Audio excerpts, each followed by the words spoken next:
Hey guys, welcome to the Horse Geeks podcast, where we look at horses and riders from the inside out.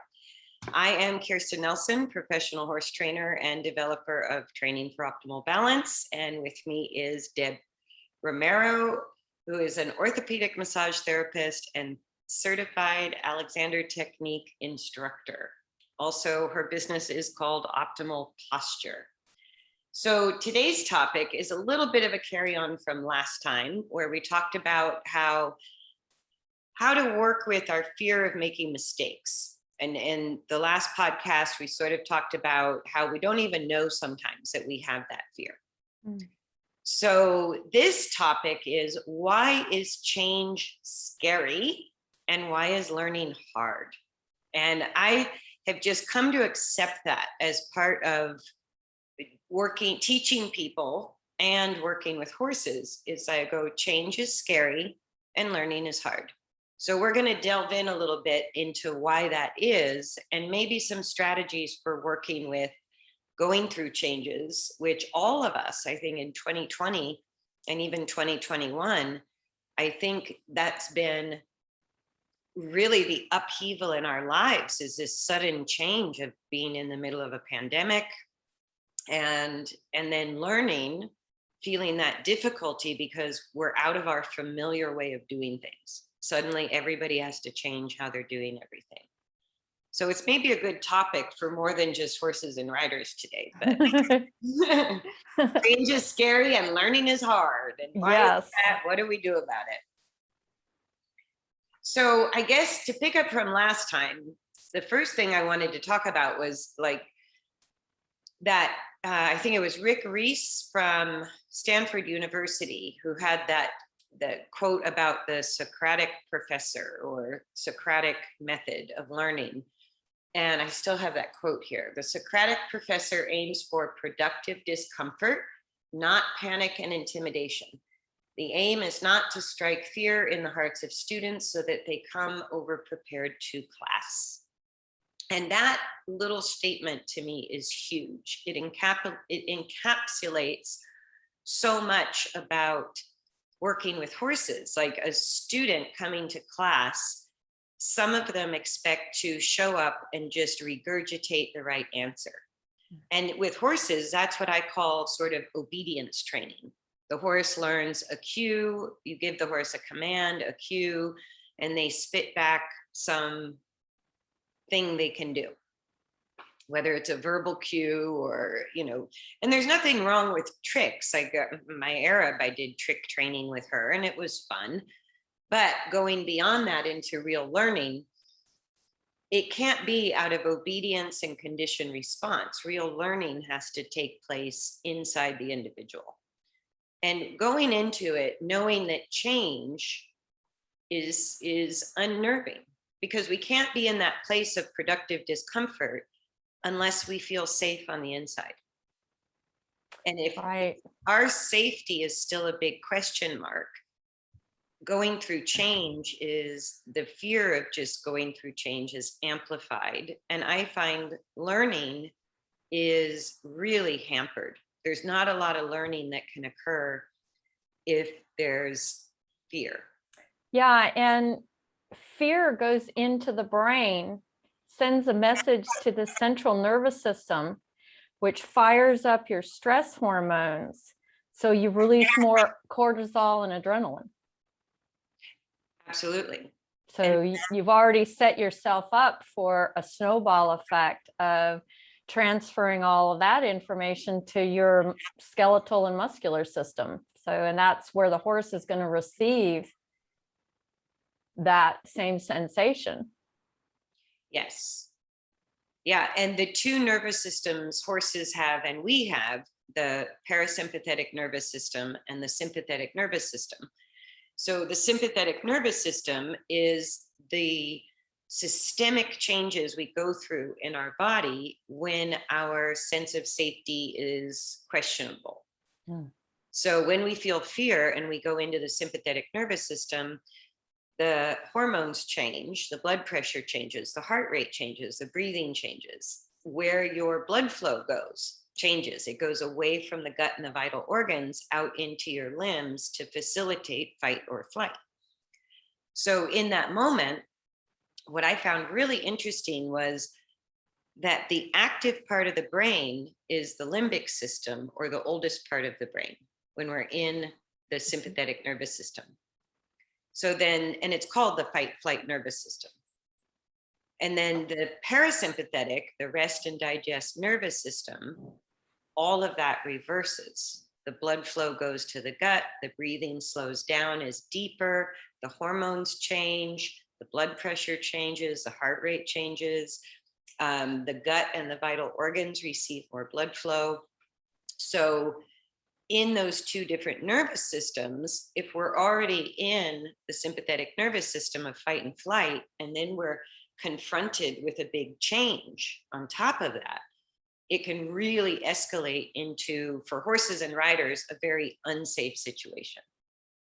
Yeah, and I remember that was so debilitating to me if I was ever there, even if it was, like you said, going to take a test. Yeah. Just that, whatever it was, fear of failure, fear of not knowing enough, fear, all of those things that come up, it's stifling. It almost brings you to a halt. It makes me numb, can make me numb if I allow that to perpetuate. Yeah, and the power and complexity of the human brain, it doesn't even have to be a physical reality that's happening right now. Like it kind of has to be that for a horse, or the memory of right. something. I do remember doing some research on this, that for humans, it can just be a perceived Oh, absolutely. fear. It doesn't even have to be real. It could be, and that's one thing I love about the Alexander technique, is bringing, keeping you in the now, being present. You're not projecting Right. everything out there. It's the use of what we call inhibition, inhibiting the anticipation. Absolutely, because the forces, like if we talk about balancing on a horse, there's physical forces of motion that we have to physically contend with. But the power, like what sets us apart as the kind of apex mammal, is this huge frontal cortex in our brain, which gives us a great capacity for imagination. Mm-hmm. But that can work against us as much as it can work for us. So those forces are really quite physical in our body, even if they're generated in our imagination. Like we even have words for it, like the waves of grief or waves of sorrow. And it, kind of knocked me down, right? So we're describing sort of the internal forces, but they're as tangible as an external force. Like being in the ocean and feeling a wave knock you over.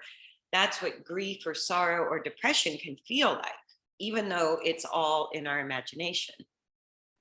Yeah, it could, and as most Alexander teachers will say, thought always comes before movement or action. So it's our thoughts that we need to really be very aware of what we're thinking.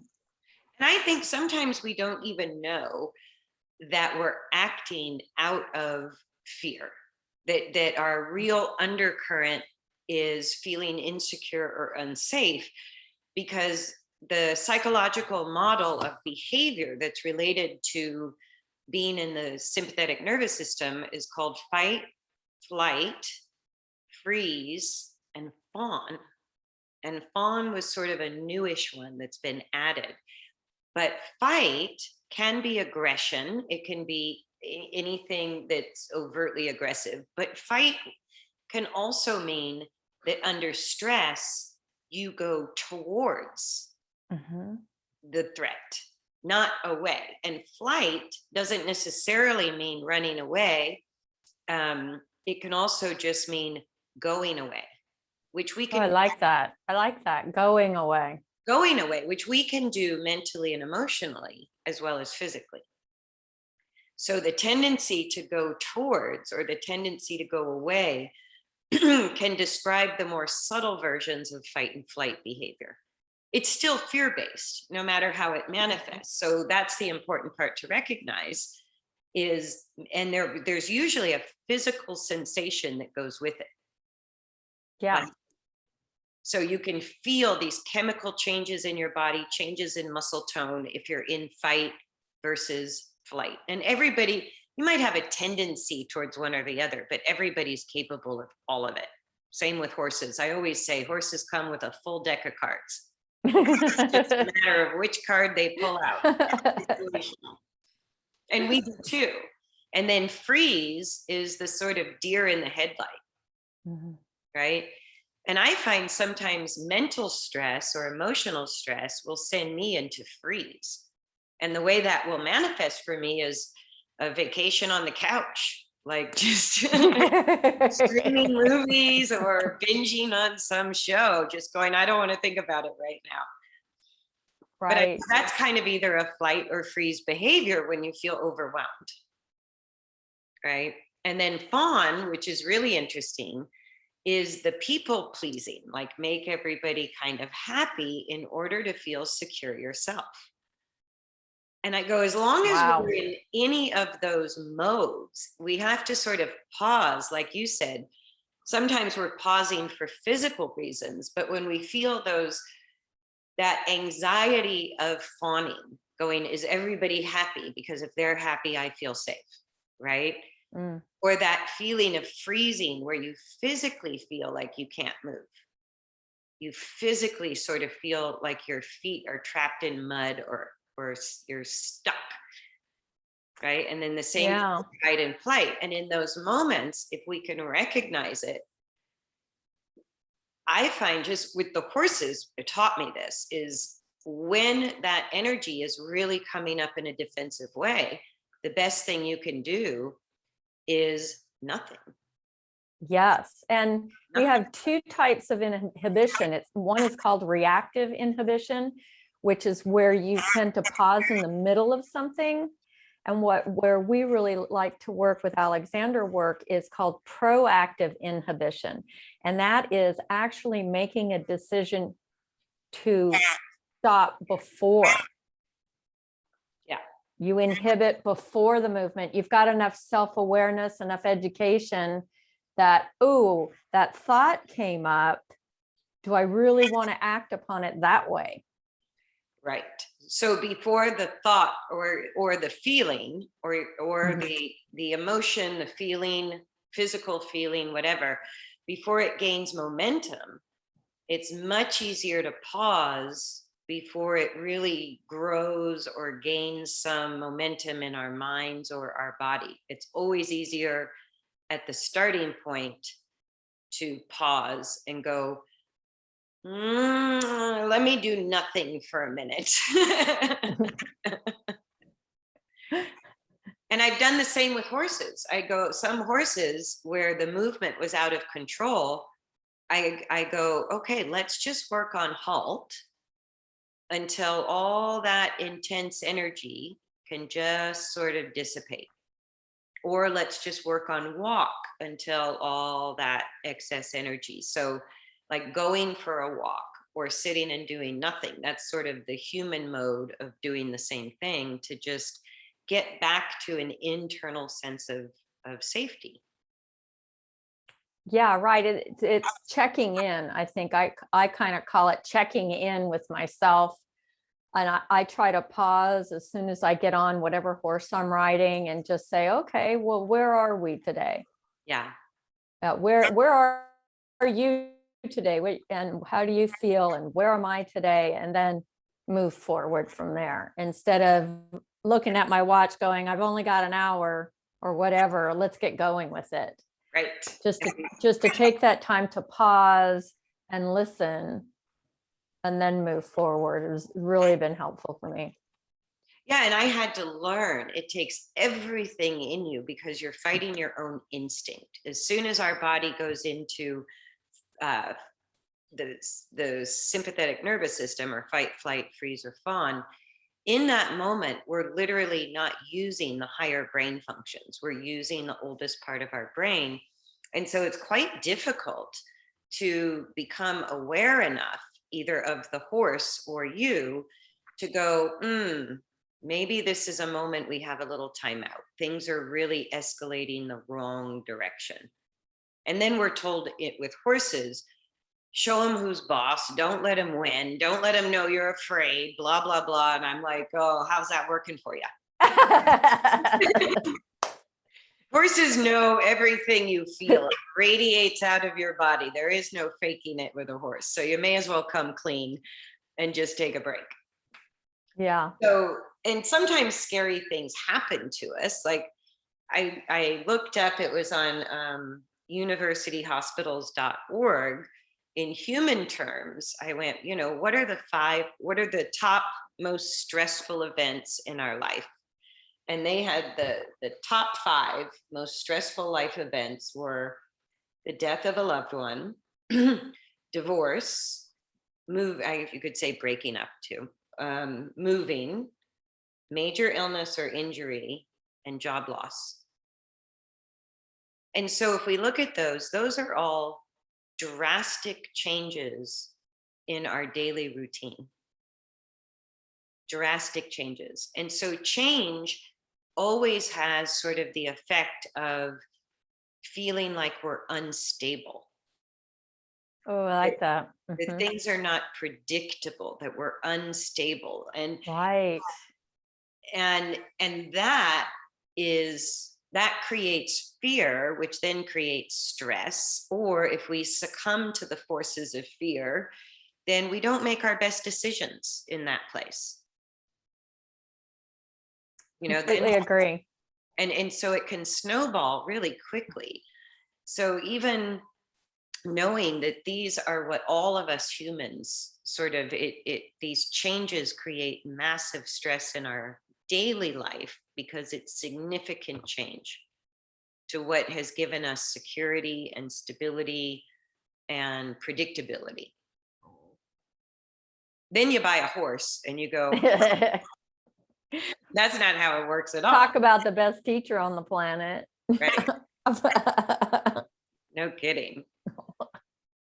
So change being scary, it just is. I don't know how to get around it. So why is change scary? Because it destabilizes our routine. It makes us suddenly have to become adaptable or look outside of what is normal and comfortable and familiar to us. And that, I think, triggers our instinctual response. Yeah, and that is, you have to, as an Alexander teacher, really be in touch with that underlying current of your subconscious conversation. Absolutely. Yeah, because that triggers it. Because it's like an underlying current that's going on inside you. And if you're not aware of it, it's going to explode at some level. Yes, it comes out sideways with, look at all the disruption in our current society right now. And I look at it from standing back and go, wow, there's a ton of fear-based behavior going on right now. And people, we lose our minds when we go into that fearful place. So actually having to go through lockdown, I went, I'm good with that. I'm good with that. I'm going to take a long pause. I'm on the farm. I got plenty to do. Plenty to do on a 5-acre property. Plenty to do. And the opposite of fear, I tell people this all the time with horses, because some of the work I do when you're working on changing internally the horse's coordination and use, just like Alexander technique, a little bit of work can be really fatiguing, or to make changes, sometimes you have to have a lot of repetition to make what look like simple changes, but they're very deep core changes, which again, because even changing your use, your balance in motion or your use in motion, that change can still have a destabilizing effect. And now it's inside of you, so it can be kind of unnerving. And so because I use a lot of repetitive, simple work in how I train horses, some clients will go, oh, my horse would be bored. And I go, hey, boredom means you feel 100% safe. The opposite of fear is boredom. So if your horse is bored or you're bored, you're ready to go into that place of productive discomfort and learn something new. Yeah, I like that, productive discomfort, because it is going through Alexander School and relearning how to use yourself is Things just like how you walk, how you walk, how you in and out sit, of a chair. Yeah. how you Like brush your teeth, how you eat. all those things we take for granted as an ingrained habit, all of those unconscious movements and patterns of movement can be changed. Yeah, it's just, and I know you've used some language around it's kind of changing the software. You've got to go in and change the body schema, the way the brain thinks about how that has to happen. Because if I say stand up, your little brain says, oh, I got that. I get it. Right. You know, and over time, stand up, sit down. Do we ever question how we're using our bodies when we do those simple And things, those repetitive tasks? I actually refer to that as the operating system, because Yeah. if you buy a computer, there's a lot of basic operations and functions that come with that computer's operating system or the platform. But it's just like Mac people can't stand working on PCs and people can't stand working on Mac, because those are very different operating systems, just in the basic level, which would be like walking and sitting and standing and eating and brushing your teeth. And so when you get used to it on one platform, to switch operating systems is a little disorienting. So I put all that under the operating system of the body. And then things like riding bikes, riding horses, that would be like the software you run. So, but learning something new, the other thing we haven't talked about is how learning is hard.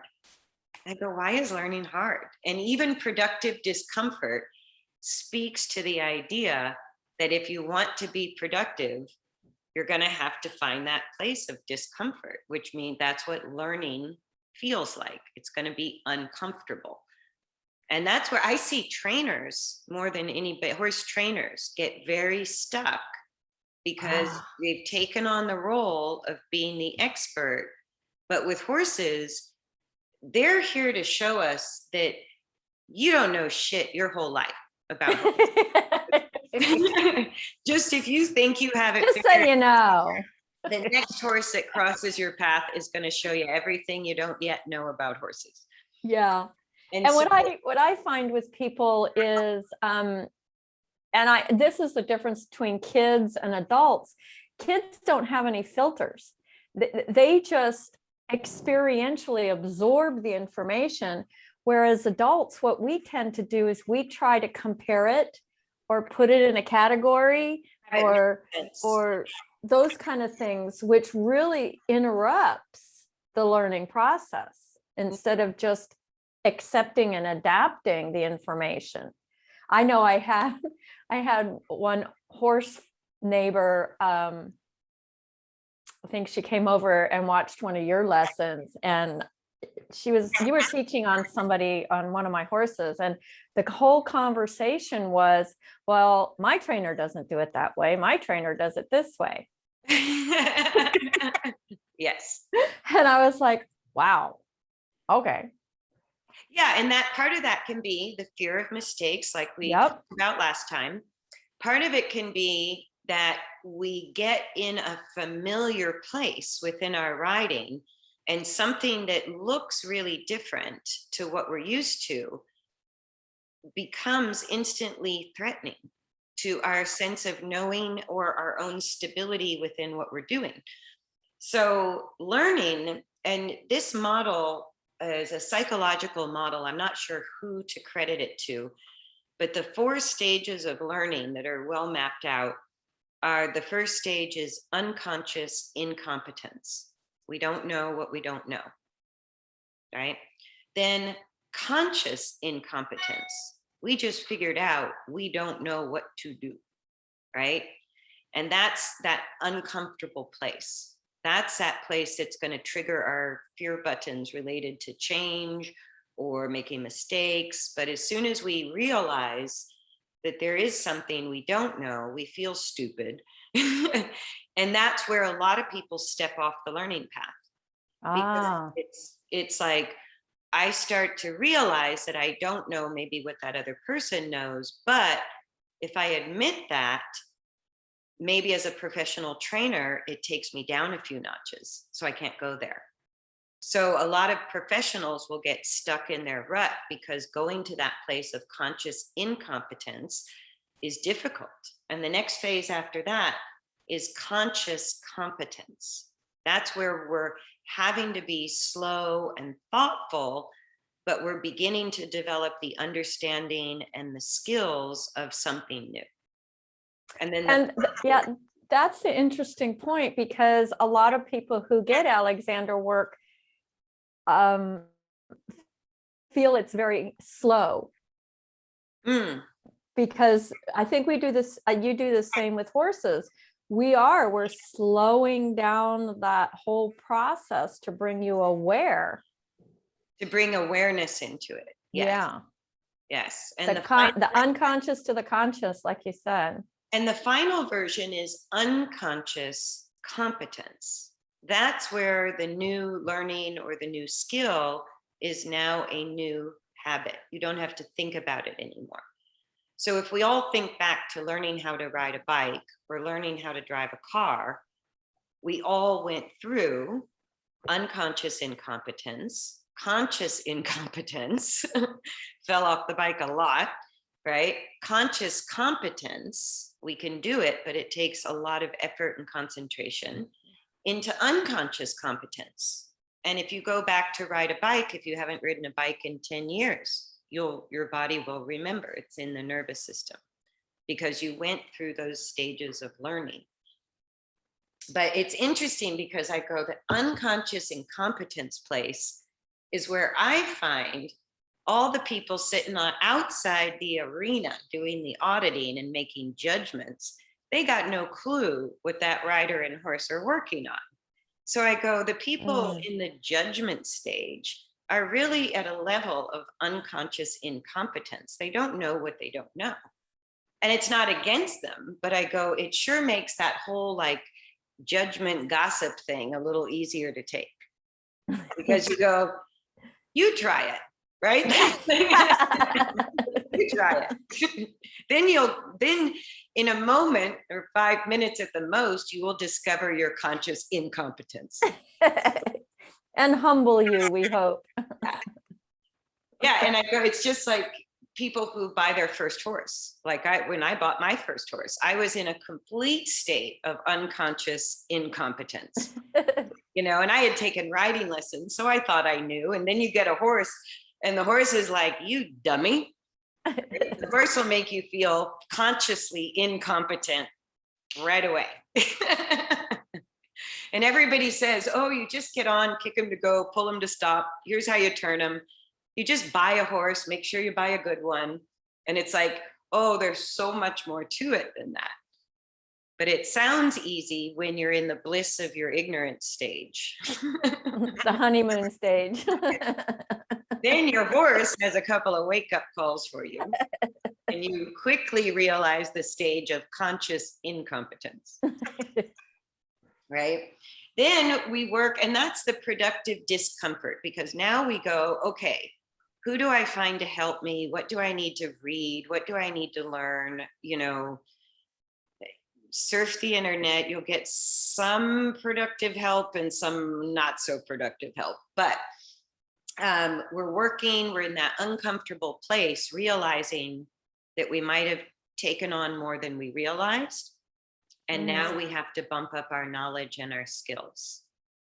But then we do it, we get a little bit of confidence and competence under our belt, but we have to really think and work hard. And that's where I think I see people in that stage beat themselves up a lot. Like my horse should be doing XYZ by now, or I should be a better rider by now. I put in all this time, blah, blah, blah. And that's where I see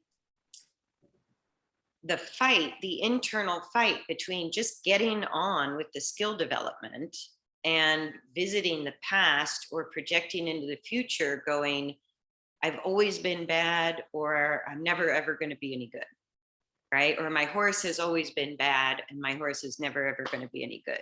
And it kind of slows down rather than just focusing on learning the new information. Yeah, I like that term, slows down. I think it boggling the mind like that is just not productive. No, it's not productive. I have no judgment of it. I go, people, everybody has their own process. If that's what they need to do, that's what they need to do. But I go, that's pretty slow. Like it could. Well, I think I know Faster. as in the horse world, we always put like time frames on things like 30 days. I'll start your horse for 30 days, or, you know, all of those. And just like posture is not a static position, it's got to be fluid. I think learning should be that. It should be a fluid thing, and there is no time frame that it's going to take for you to learn a new thing. Exactly. And when people ask me, how long will it take this horse to do blah, blah, blah, I go, it's dictated by the speed at which his body can change. It's dictated by the speed of the body. And when it comes to riders and they say, how long will it take to learn this? I go, that's dictated by the speed of your own conscious awareness. Like, that's a good one. I like you should write that one down. That's good. I can't make you learn any faster than you can learn. And I can't make a horse's body change any faster than the body allows me in there to make changes. I go, those are the layers. It's layers of both the rider and the horse learning, unlearning, and hopefully moving. But it's kind of like, I was talking to another Alexander teacher, and I was dealing with an injury, and she says, isn't it funny how we always think we should heal faster than the body can heal? We're always saying those things to ourselves. Yeah. I should be able to do this by now. Yeah, that little voice in your head, you need to just say, not now. Yeah, I mean, that little voice in the head, how it translates as an observer watching students or horses. Horses don't do that. They're like kids. They don't do that. They just take it as it comes, and they change as fast as the human is capable of guiding them. And I go, the slower part is working with people who are more complex, and that sort of internal dialogue and comparisons and trying to think learning is going to be magically easy and instant. It never is, no matter what you do, right? And then a horse and rider situation has a lot of variables and a lot of complexity. So I go, to do it well takes awareness. And as long as these voices are fighting in your head, all that does is narrow the bandwidth. Just slow down your data, like dial up. Dial up speed. Yep. Yeah. And you can even compare it to what do they say? Most car accidents are due to distractions, and distractions don't have to be outside of you. They can be within you. Right. So it's not just the horse. We tend to, with our society, need to begin focusing on staying present, and not putting things into categorizing things, or, do I label it friendly, neutral, or unfriendly in my head, or do I just accept it and move on? Exactly. And I think the most masterful horsemen I've ever worked with those 4 stages of unconscious incompetence, it's like the more you learn about horses, the more it's just a given that you don't know a lot. You probably don't know more than you do know. And that, after 20 years with horses, I think all long-term horse people have that in common, that you go, you're going to learn something new every day working with horses. And the dangerous part is, like, the beginners, you can learn a lot in their first 5 years of owning a horse. And those people are the most dangerous because they go out thinking they know everything. And they get their ass handed to them by a horse. And the more you do that, the more you realize that unconscious incompetence phase becomes your friend, or the conscious incompetence phase, I should say. Once you realize what you don't know, that actually becomes your best friend, because you go, oh, good. I just learned about something I didn't know about before. And now I can put another tool in my toolkit, more skills in my body, or help the horse more. So you start to just realize that cyclical process never ends. And I don't think it ends with anything. I for sure know it doesn't end with horses, but I think that's true of anything. We can go deep into learning about a topic and still find a place where we are consciously incompetent, even within our profession. Oh, yeah. And I go, bodies, like your work with Alexander technique and orthopedic massage, I go, bodies are complex. Like, to think it's as simple, the difference between, like, a true master with horses is very humble. They know if you're genuinely trying to learn, they will help you, and they're humble about what they know, because they know nobody in this lifetime is going to learn everything there is to know about horses. And then going from amateur status to sort of a professional, and I don't mean you have to be a professional for a living, but going from an amateur or medium level rider to what I would consider a professional type rider or an elite rider is all about going through those phases over and over and over, and learning in more and more detail about horses or your body, which are infinitely complex. I mean, our best scientists and doctors don't know everything there is to know. And the speed of the information that we get nowadays is so much faster. And so there's more information coming faster than it used to. Yes. Science is, much faster than it with things than it used to be. So when I work with people with horses, when I hear somebody ask me, what do I do? Right? As long as people are still thinking, what do I do? I go, they're in the land. They're not yet tapping into the real knowledge available. When that shifts from what do I do into what is this that I'm feeling and experiencing, I go, then they're getting to a level of competency in their riding that I go, okay, now you're getting up to the professional level, the elite level of riding, because you're asking different questions. Not, how do I do this maneuver? How do I get my horse to go? How do I get my horse to stop? Those kind of things. Or how do I do this dressage test? Or how do I do this jump? It's like, it's a different way of thinking when you start to go, what is the horse feeling and thinking? And what am I feeling while I'm riding?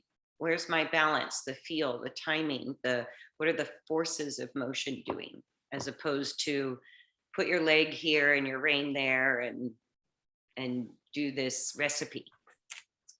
Yeah, and that it's not about shoulders back, heels down,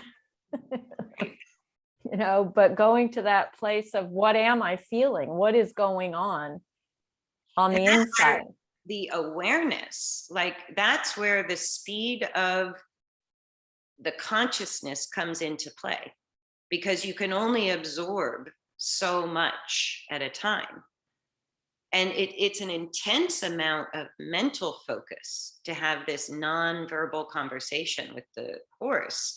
And that is not like, it's not a quick thing. I go, it really depends on people's ability to focus, on how much awareness they show up with.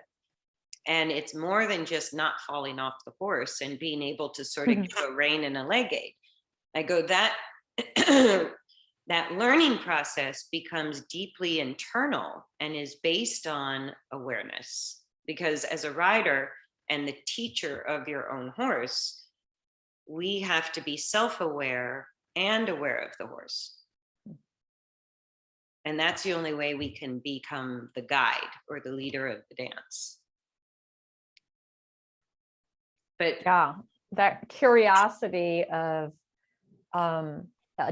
curiosity, adaptability, those things.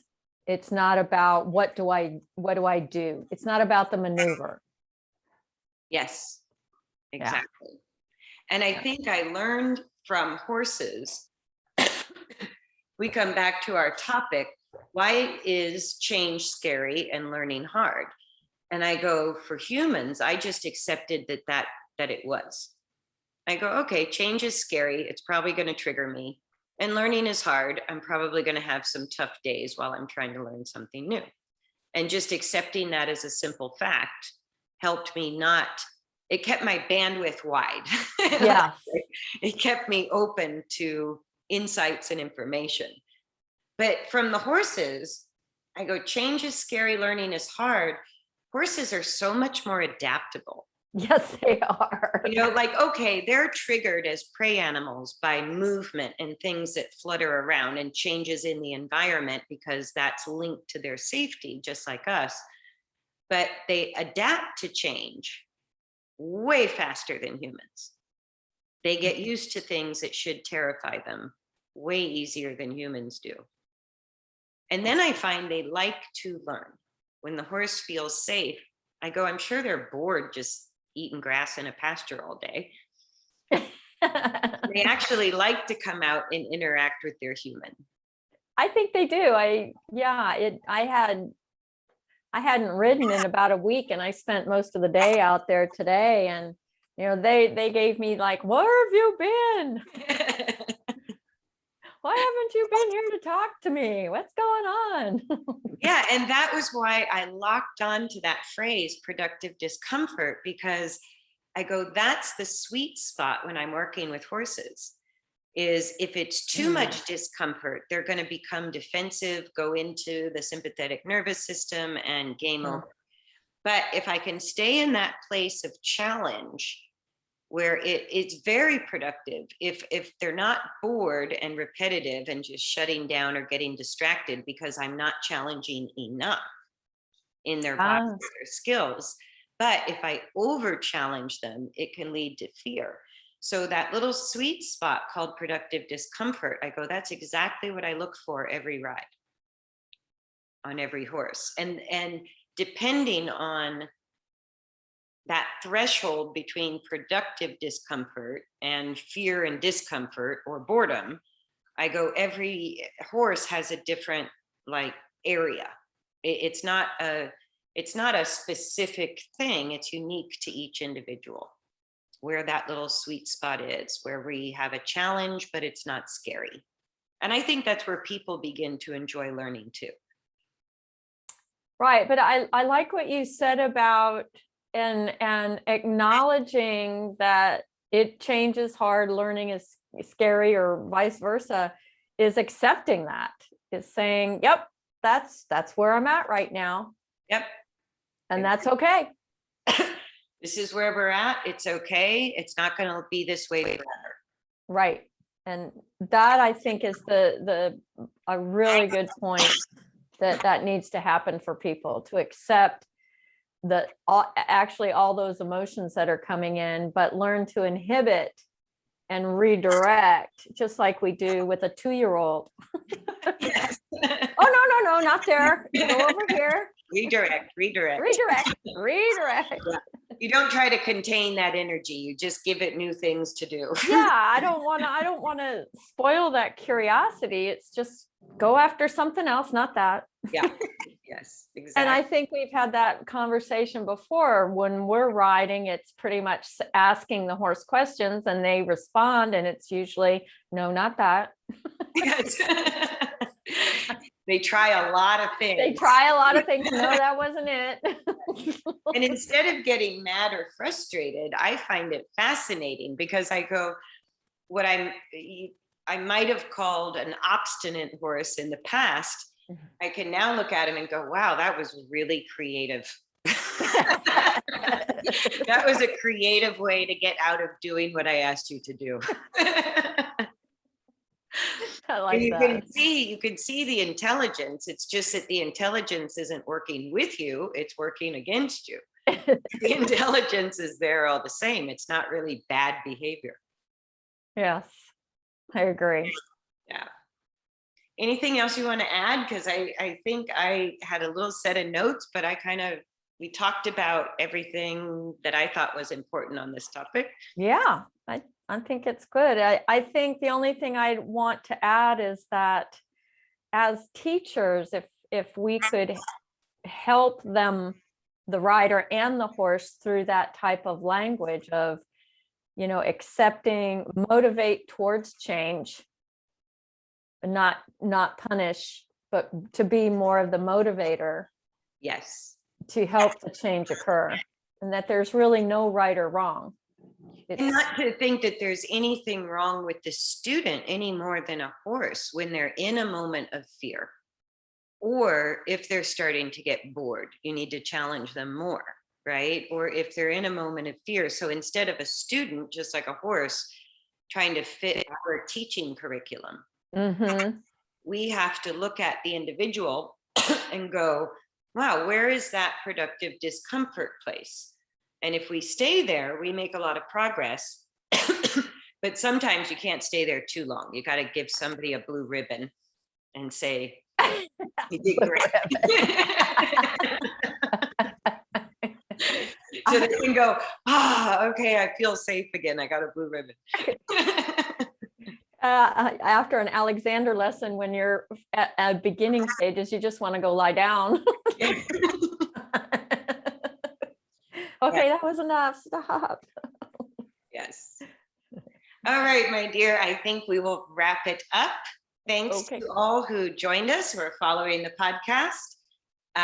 Subscribe if you want to follow. Leave comments if there's things you would like to discuss with us or have us talk about. And we hope to see you next week for the Horse Geeks podcast. Thanks, everybody. Bye. Be kind. Bye.